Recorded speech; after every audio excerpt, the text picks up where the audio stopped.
ആമേൻ. യേശുവിനായി കാത്തിരിക്കൂ. തന്നെ കാത്തിരിക്കുന്നവരെ കൂട്ടിക്കൊണ്ടുപോകാൻ അവൻ വരുന്നു. ഇപ്പോൾ ആഗോളതലത്തിൽ ക്രിസ്തുവിന്റെ സഭയെ നോക്കുകയാണെങ്കിൽ അവർ യേശുവിനായി കാത്തിരിക്കുന്നില്ല. അവർ മറ്റ് കാര്യങ്ങളിൽ തിരക്കിലാണ്. എനിക്ക് യൂണിവേഴ്സിറ്റിയിൽ പോയി ബിരുദം നേടണം. അവർ പൂർത്തിയാകുമ്പോൾ എനിക്കൊരു ജോലി നേടണം. അവർ ജോലി പൂർത്തിയാകുമ്പോൾ എനിക്ക് വിവാഹം കഴിക്കണം. അവർ വിവാഹം കഴിയുമ്പോൾ എനിക്ക് കുട്ടികളെ വേണം.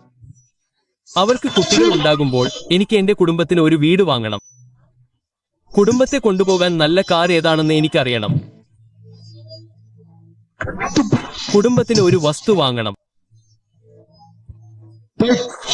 സഭ ഈ ലോകത്തിലെ കാര്യങ്ങളിൽ 24/7 തിരക്കിലാണ്.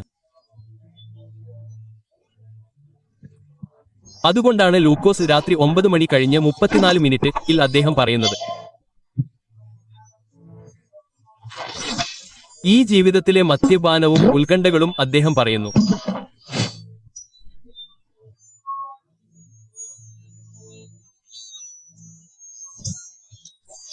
ആ ദിവസം പെട്ടെന്ന് ഒരു കെണി പോലെ നിങ്ങളെ പിടികൂടും.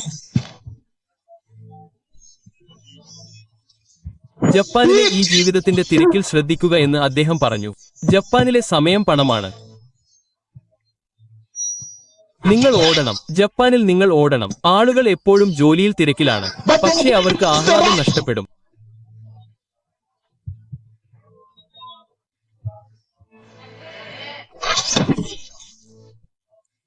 അവർ തിരക്കിലായതിനാൽ അവർ ഉത്ഥാനത്തിൽ അകപ്പെടും. നമ്മുടെ നിത്യതയെ നമ്മുടെ ജീവിതത്തിൽ കണക്കിലെടുക്കണമെന്ന് കർത്താവ് പറയുന്നു.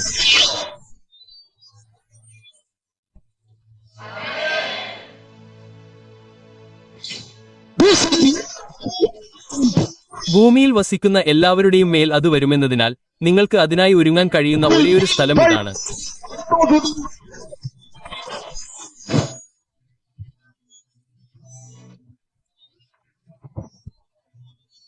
എപ്പോഴും ജാഗരൂകരായിരിക്കുക. നിങ്ങൾക്ക് രക്ഷപ്പെടാൻ കഴിയട്ടെ എന്ന് പ്രാർത്ഥിക്കുക. അതിനാൽ ഇന്ന് ഞാൻ നൽകിയ പ്രവചനത്തെ മഹത്തായ രക്ഷപ്പെടൽ എന്ന് വിളിക്കുന്നു.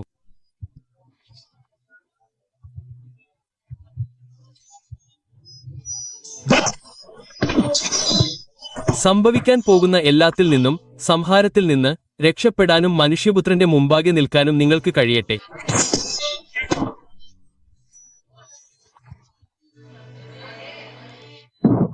അതിനാൽ ഇത് വളരെ ശക്തമാണ്, കാരണം കഷ്ടസഭയ്ക്കുള്ളതല്ലെന്ന് അവൻ പറയുന്നു.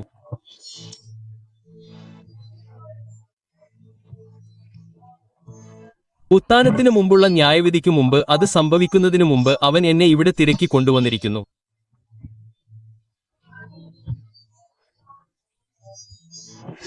അതിനാൽ കർത്താവ് പറയുന്നത് നാളും നാഴികയും അറിയില്ല എന്നാണ്. ആളുകൾ തിന്നുകയും കുടിക്കുകയും വിവാഹം കഴിക്കുകയും വാങ്ങുകയും വിൽക്കുകയും നടുകയും പണിയുകയും ചെയ്യും, തുടർന്ന് അഭിവൃദ്ധി സംഭവിക്കും.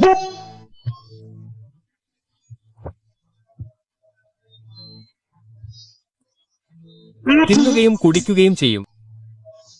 അവർ വിവാഹം കഴിക്കുകയും ചെയ്യും. വാങ്ങുകയും വിൽക്കുകയും നടുകയും കൊയ്യുകയും ചെയ്യും. അവർ വീടുകൾ പണിയുകയും അലങ്കരിക്കുകയും ചെയ്യും. അപ്പോൾ പെട്ടെന്ന് അഭിവൃദ്ധി പ്രാപിക്കും. മിശിഹ വരുന്നു.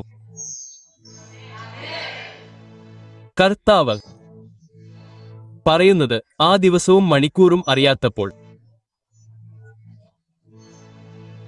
അത് അപകടകരമാണെന്ന് അവൻ പറയുന്നു. കാരണം അപകടം അകലെയാണെന്ന് തോന്നുമ്പോൾ അപകടം അടുത്തിരിക്കുന്നു എന്നാണ്.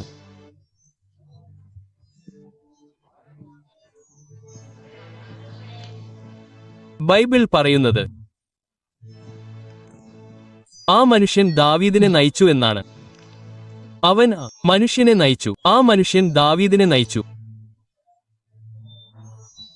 അവർ അവനെ പിടിച്ചു. അവർ അവനെ പോറ്റി. അവൻ ശക്തനായി. അവർ ദാവീദിന്റെ കുടുംബത്തെ മുഴുവൻ ആക്രമിച്ചത് ഓർക്കുന്നുണ്ടോ? അവർ അവന്റെ കുട്ടികളെ എടുത്തു. അവന്റെ സാധനങ്ങളും അവിടെ വെക്കുമെന്ന് അവൻ പറയുന്നു.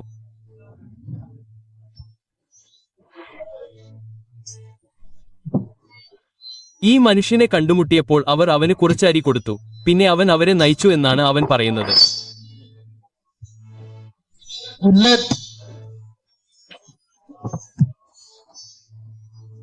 16 വാക്യം മുമ്പ് അവൻ ദാവീദിനെ താഴെയിറക്കി എന്ന് അവൻ പറയുന്നു. അവൻ ദാവീദിനെ താഴെയിറക്കി എന്ന് നിങ്ങൾ പറയുന്നു.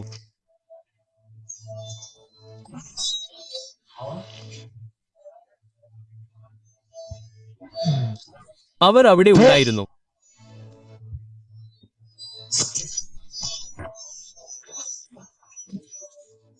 ഫെലിസ്ത്യരുടെയും യഹൂദായുടെയും ദേശത്ത് നിന്ന് അവർ പിടിച്ചെടുത്ത വലിയ കൊള്ളയും കാരണം അവർ തിന്നുകയും കുടിക്കുകയും ആക്രോശിക്കുകയും ചെയ്തു.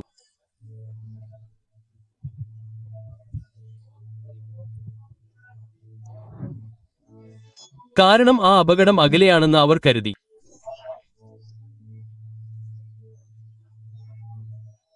അവർ പറഞ്ഞു, യഹൂദ ഇപ്പോൾ വളരെ അകലെയാണ്. അപകടത്തിന്റെ ഒരു ലക്ഷണവുമില്ല. നമുക്ക് തിന്നുകയും കുടിക്കുകയും നൃത്തം ചെയ്യുകയും ചെയ്യാം. Double quote. പെട്ടെന്ന് ദാവീദ് പ്രത്യക്ഷപ്പെട്ടു. അവരെ കൊന്നു. അവർ തിന്നുകയും കുടിക്കുകയും ചെയ്തുകൊണ്ടിരുന്നു. ഇതുപോലെ ശാന്തമായി കാണപ്പെടുമ്പോൾ അപകടം വളരെ അകലെയാണെന്ന് തോന്നുമ്പോൾ കർത്താവ് പറയുന്നു,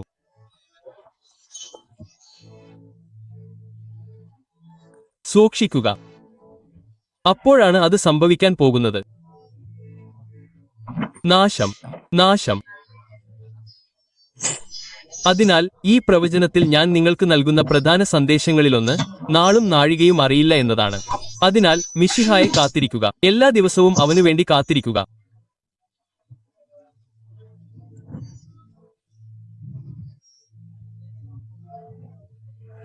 ജപ്പാനിലെ ക്രിസ്ത്യാനികൾ ഇപ്പോൾ അവർ യേശുവിനെ കാത്തിരിക്കുന്നില്ല. അവർ ഭൂമിയിലെ അവരുടെ ജീവിതത്തിൽ വളരെ തിരക്കിലാണ്.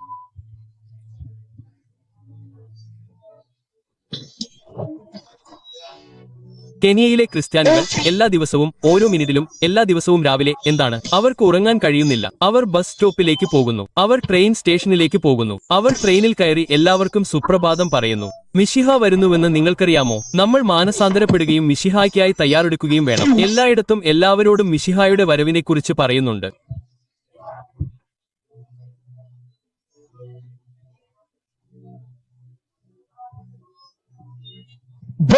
അതിരാവിലെ അവർ യോഗോഹാമയിൽ നിന്ന് കാവസാക്കിയിലേക്ക് വരുന്ന ബസ്സിൽ കയറുന്നു. ബസ് ഇങ്ങനെ എത്തുമ്പോൾ അവൻ എഴുന്നേൽക്കുന്നു. ബസ് നീങ്ങാൻ തുടങ്ങുമ്പോൾ അവൾ എഴുന്നേൽക്കുന്നു. സുപ്രഭാതം സഹപൗരന്മാർ. എന്റെ പേര് പാസ്റ്റർ സോ ആൻഡ് സോ. ഞാൻ ഒരു സുവിശേഷകനാണ്. ഇന്ന് രാവിലെ യേശുവിൽ നിന്ന് തുടങ്ങാൻ ഞാൻ ആഗ്രഹിക്കുന്നു. മിശിഹ വരുന്നുവെന്ന് നിങ്ങൾ അറിയണമെന്ന് ഞാൻ ആഗ്രഹിക്കുന്നു. ഒരു ജനതയായി നാം ഒരുങ്ങേണ്ടതുണ്ട്. കർത്താവ് പാപത്തെ ന്യായം വിധിക്കുമെന്ന് ബൈബിൾ നമ്മോട് പറയുന്നു.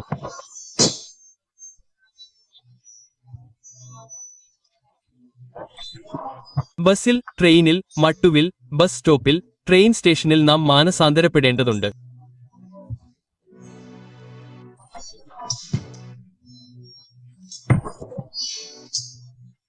ആളുകൾ ട്രെയിനിനായി കാത്തിരിക്കുമ്പോൾ ആളുകളിൽ ഒരാൾ ഒരു മെഗാഫോണുമായി പ്രത്യക്ഷപ്പെടുന്നത് നിങ്ങൾ കാണുന്നു. ഒരു മെഗാഫോൺ.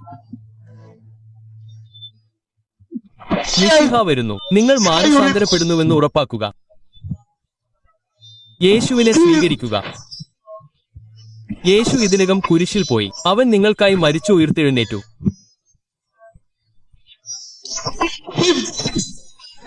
ദയവായി ഈ പ്രാർത്ഥന ആവർത്തിക്കുക.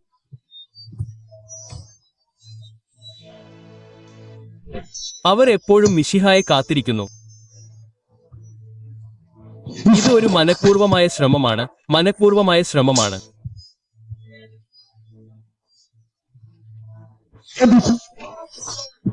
നിങ്ങൾ ഇവിടെ കാവസാക്കി, യോക്കോഹാമ, ടോക്കിയോ, ഹിരോഷിമ എന്നിവിടങ്ങളിൽ ഇത് ചെയ്താൽ മുഴുവൻ രാജ്യവും മിശിഹ വരുന്നതായി കേൾക്കും. മിശിഹ വരുന്നു. മുഴുവൻ രാജ്യത്തും അത് വായുവായിരിക്കും.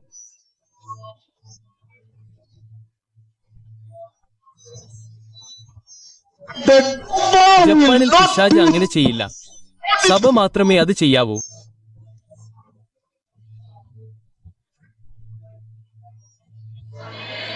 എന്തുകൊണ്ട്? കാരണം ദിവസവും സമയവും സാധാരണമല്ല.